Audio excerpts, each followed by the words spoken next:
என் அன்பு தங்கமே, உன்னுடைய இல்லத்திற்குள் இந்த வராகியானவள் இன்று கம்பீரமாக வந்து அமர்ந்து விட்டேன். என் தங்கமே, இன்று என் வாக்கினை நீ முழுமையாக கேட்டுவிட்டால், அதன்படி நடந்து கொண்டால் இந்த அம்மா உன்னுடைய இல்லத்தில் நிரந்தரமாக தங்கியிருப்பேன்.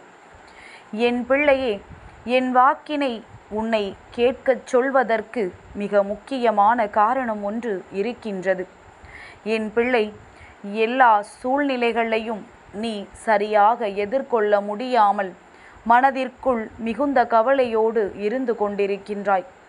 நமக்கு மட்டும் இப்படி நடக்கின்றது என்று எண்ணி வேதனைப்பட்டு கொண்டிருக்கின்றாய். இந்த நேரத்தில் இந்த தாயானவள் என்னுடைய அரவணைப்பு உனக்கு நிச்சயமாக தேவைப்படுகின்றது. என் பிள்ளை, வேறு எங்கும் இந்த அரவணைப்பை உன்னால் எதிர்பார்த்து விட முடியாதல்லவா? ஏனென்றால் சுற்றி இருப்பதில் உண்மை எது போலி எது என்று தெரியாமல் அல்லவா என் பிள்ளை நீ திகைத்து நின்று கொண்டிருக்கின்றாய். அப்படி இருக்கும் பொழுது உன்னை சூழ்ந்திருக்கின்ற போலியான முகங்களை எல்லாம் கண்டறிய முடியாமல் இந்த தாயானவள் என்னிடத்தில் தானே உனக்கான ஆறுதலை நீ தேடுகின்றாய். என் பிள்ளைக்கு ஒரு கஷ்டம் என்ற ஒன்று வந்துவிட்டால் அம்மா உடனடியாக உன்னை தேடி வந்து விடுவேன் என்ற நம்பிக்கையில்தானே என்னை நீ நாடி வருகின்றாய். என் தங்கமே, நிச்சயமாக அம்மா உனக்கான அன்பை கொடுக்காமல் சென்று விட மாட்டேன். என் பிள்ளையின் இல்லத்திற்கு நான் இப்பொழுது வந்ததற்கு ஒரு காரணம் இருக்கின்றது. ஏனென்றால் கஷ்டங்களுக்கும் பிரச்சனைகளுக்கும் ஒரு எல்லை உண்டு. என் பிள்ளையின் வாழ்க்கையில் இந்த கஷ்டங்கள் எல்லாம் அந்த எல்லையை தாண்டி சென்று விட்டது. அதனால் இதற்கு மேலும் விட்டுவிட்டால் என் குழந்தையின் வாழ்க்கை கேள்விக்குறியாக மாறிவிடும். என் பிள்ளையின் வாழ்க்கையில் என்ன செய்ய வேண்டும் என்பதனை நான் இப்பொழுது தெளிவாக முடிவெடுத்து விட்டுத்தான் உன் இல்லத்தில் வந்திருக்கின்றேன். என் தங்கமே, நான் உன் இல்லத்திலிருந்து உடனடியாக செல்வதும் அங்கேயே நிரந்தரமாக தங்கியிருப்பதும் உன்னுடைய கையில்தான் இருக்கின்றது. அது எப்படி என்று யோசிக்கின்றாய் அல்லவா? என் தங்கமே, இந்த அம்மாவை நீ உன் இல்லத்திற்குள் வரவழைப்பதும் என்னை அங்கே நிரந்தரமாக தங்கி இருக்க வைப்பதும் உன்னுடைய கைகளில்தான் இருக்கின்றது. நீ செய்கின்ற செயல்களில்தான் இருக்கின்றது. நீ எந்த அளவிற்கு என் மீது அன்பு வைத்து என்னை தேடி வருகின்றாயோ அதுபோல உன்னுடைய இல்லத்திற்குள்ளும் சில நல்ல விஷயங்களை எப்பொழுதும் நீ செய்து கொண்டிருக்க வேண்டும். என் தங்கமே, தெய்வமே ஓர் இல்லத்தில் வந்து தங்கி இருக்க விரும்புகிறார்கள் என்றால் அந்த இல்லம் எப்படி இருக்க வேண்டும்? என் தங்கமே, சுத்தமாக இருக்க வேண்டும் என்று நீ சொல்வாய். என் பிள்ளையே, அது மட்டும் போதாது. அந்த இல்லத்திற்குள் அமைதி நிலவ வேண்டும். என் தங்கமே, இந்த அம்மா எத்தனையோ குழந்தைகளின் இல்லத்திற்குள் நுழைந்து அங்கே இருக்க பல முயற்சிகளை செய்து இருக்க முடியாமல் வெளியேறி வந்துவிட்டேன். அதற்கு காரணம் என்ன தெரியுமா? அவர்கள் பேசுகின்ற வார்த்தைகள் எல்லாம் மிகவும் அதிகமான வார்த்தைகள், கொடூரமாக இருக்கின்றது. கேட்க முடியாத வார்த்தைகளாக பேசுகின்றார்கள். கெட்ட வார்த்தைகளை அவர்கள் வாயிலிருந்து உதிர்க்கும் பொழுது தெய்வம் அங்கே தங்கி இருக்க வேண்டும் என்று வந்தாலும் கூட தெய்வத்தினால் அங்கே தங்கி இருக்க முடியாது. இப்பேற்பட்ட சூழ்நிலையில்தான் அந்த இல்லத்தில் இருந்தது.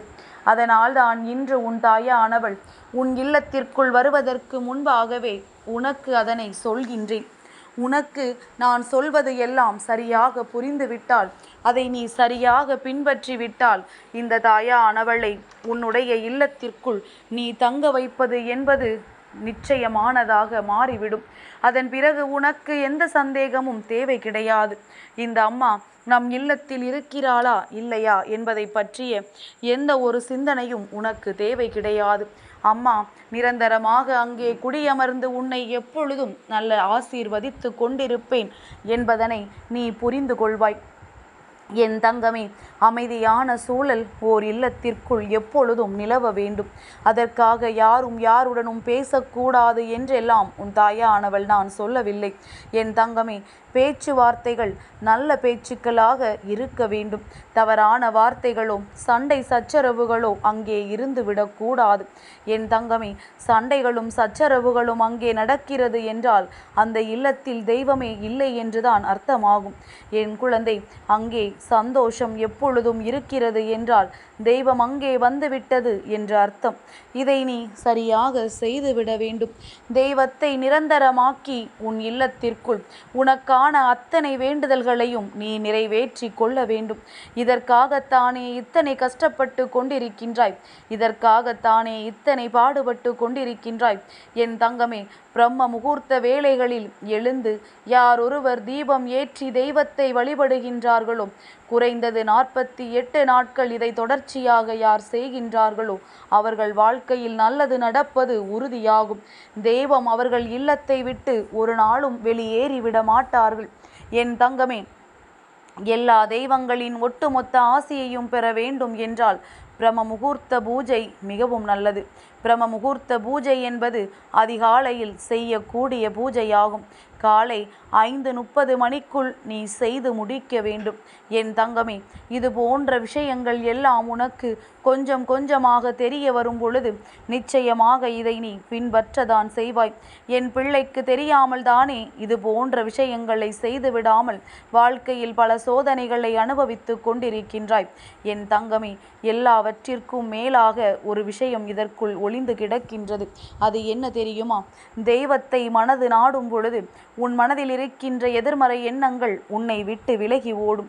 உனக்குள் நேர்மறையான சிந்தனைகள் அதிகரிக்கும். தெய்வம் நமக்கு உறுதுணையாக இருக்கின்றது என்பதனை நீ உறுதியாக உணரும் பொழுது இனி எல்லா நாளுமே இந்த வாழ்க்கையில் உனக்கு அதிர்ஷ்ட நாள்தான் என்பதனை உன்னால் புரிந்து கொள்ள முடியும். என் பிள்ளைக்கு இது நாள் வரையிலும் கிடைத்த எல்லா சந்தோஷங்களும் இனிமேல் தொடர்ச்சியாக கிடைத்து கொண்டே இருக்கும். நல்ல நேரம் உன் வாழ்க்கையில் வந்துவிட்டால் இந்த தாயினுடைய அரவணைப்பை உன்னால் புரிந்து கொள்ள முடியும். அப்படியானால் இப்பொழுது உனக்கு நல்ல நேரம் ஆரம்பித்து விட்டதல்லவா? உனக்கான நல்ல நேரம் ஆரம்பித்து விட்டது என்றால் இந்த தாயானவள் உன் இல்லத்திற்குள் நிரந்தரமாக குடியமர்ந்து விடுவேன். என் பிள்ளை, என்னை அங்கே தங்க வைக்க வேண்டிய பொறுப்பு உன்னுடையது. உன்னுடைய மனதிற்குள் இருக்கின்ற எண்ணங்களை தெளிவாக வைத்துவிட வேண்டியது உன்னுடைய பொறுப்பு. உன்னுடைய குடும்பத்தில் இருக்கின்றவர்கள் எல்லோருடைய மனநிலையையும் நீ சரியாக்க வேண்டியது உன்னுடைய பொறுப்பு. நீ நினைத்தது போல இந்த வாழ்க்கையில் எல்லாமே உன்னை சுற்றி நடக்க வேண்டும் என்றால் நீ தெளிவாக மனநிலையோடு தெளிவான சிந்தனைகளோடு இருந்துவிட வேண்டுமல்லவா? அதைத்தான் அம்மா உனக்கு இத்தனை நேரமும் உறக்கச் சொல்லிக் கொண்டிருக்கின்றேன். என் தங்கமே, இந்த வராகி உன்னோடு பேசுகின்ற இந்த ஒவ்வொரு நொடியும் உன் வாழ்க்கைக்கான அற்புதமான நொடிகள், மீண்டும் உனக்கு கிடைத்து விடாத நொடிகள். அதனால் ஒவ்வொரு நாளும் நான் உன்னை தேடி வரும் பொழுதெல்லாம் என் வாக்கினை கேட்காமல் விட்டு விடாதே. உனக்கான தீர்வு ஏதேனும் ஒன்று, இத்தனை நாட்களும் கிடைக்காத ஒன்று இன்று உனக்கு கிடைத்து விடலாம். அம்மாவினுடைய நோக்கமே என் பிள்ளையின் வாழ்க்கையை சரி செய்து கொடுப்பதுதான். என் குழந்தைக்கு இருக்கின்ற குழப்பங்களை சரி செய்து கொடுப்பதுதான். அதனால் நீ எந்த ஒரு சூழ்நிலையிலும் இது போன்ற குழப்பங்களிலிருந்து இந்த வாழ்க்கையை மீட்டெடுக்க வேண்டும் என்றால் அம்மாவை நீ தேடாமல் இருந்து விடாதே. என் தங்கமே, நான் சொன்னது போல நீ உன் இல்லத்திற்குள் மட்டும் அமைதியை கொண்டு வந்து விட்டால், உன் இல்லத்திற்குள் தேவையில்லாத பிரச்சனைகளை எல்லாம் நிறுத்திவிட்டு சில காலம் அமைதியாக இருந்து பார்ப்போம். சண்டை சச்சரவுகள் எதுவும் இல்லாமல் நிம்மதியாக இருந்து பார்ப்போம். நம் வாழ்க்கை அப்பொழுதுதான் நல்லபடியாக மாறும் என்று என் பிள்ளை நீ நினைத்து விடுவாயானால் நிச்சயமாக இந்த அம்மா அங்கே தங்கி இருப்பது உறுதி. அதன் பிறகு நீயே போ என்று சொன்னாலும் உன் அம்மா அங்கிருந்து செல்ல மாட்டேன். என் குழந்தைக்கான நல்லதை நடத்தி கொடுக்கும் வரை, என் பிள்ளையின் வாழ்க்கையில் இருக்கின்ற அத்தனை பிரச்சனைகளையும் சரி செய்து கொடுக்கும் வரை நான் அங்கிருந்து விலகிவிட மாட்டேன். இதை மட்டும் என் பிள்ளை நீ நினைவில் வைத்துக்கொள். தேடி வந்த தாயானவள் உனக்கு நல்லதை நடத்தி கொடுப்பாள் என்ற நம்பிக்கை மட்டும் உனக்குள் இருந்து விட்டால் போதும். என்னுடைய எண்ணங்கள் உன் வாழ்க்கையாக மாறிவிட வேண்டும் என்று அம்மா நிச்சயமாக உறுதி எடுத்திருக்கின்றேன். அதை நான் உனக்கு செய்தும் கொடுக்கின்றேன். மனமகிழ்ச்சியோடு என் பிள்ளை ஒவ்வொன்றையும் செய்து பார். கோபம் வருகிறதா? அந்த ஒரு நிமிட கோபத்தை கட்டுப்படுத்திவிட்டு உன் மனதை அமைதிப்படுத்தி புன்னகைத்து பார். அந்த கோபம் பறந்து போகும். நல்ல நேரம் வந்துவிடும். நல்ல நிலைமை வாழ்க்கையில் உன்னை வந்து சேர்ந்து விடும். எல்லாமே உன்னுடைய வாழ்க்கையாக மாறிவிடும். எல்லாவற்றிற்கும் மேலாக இனி இந்த வாழ்க்கை உனக்கானது என்பதை உனக்கு உணர்த்திவிடும். என் அன்பு தங்கமே, இந்த வராகி அம்மாவினுடைய ஆசீர்வாதங்கள் உனக்கு எப்பொழுதுமே கிடைத்து கொண்டே இருக்கும்.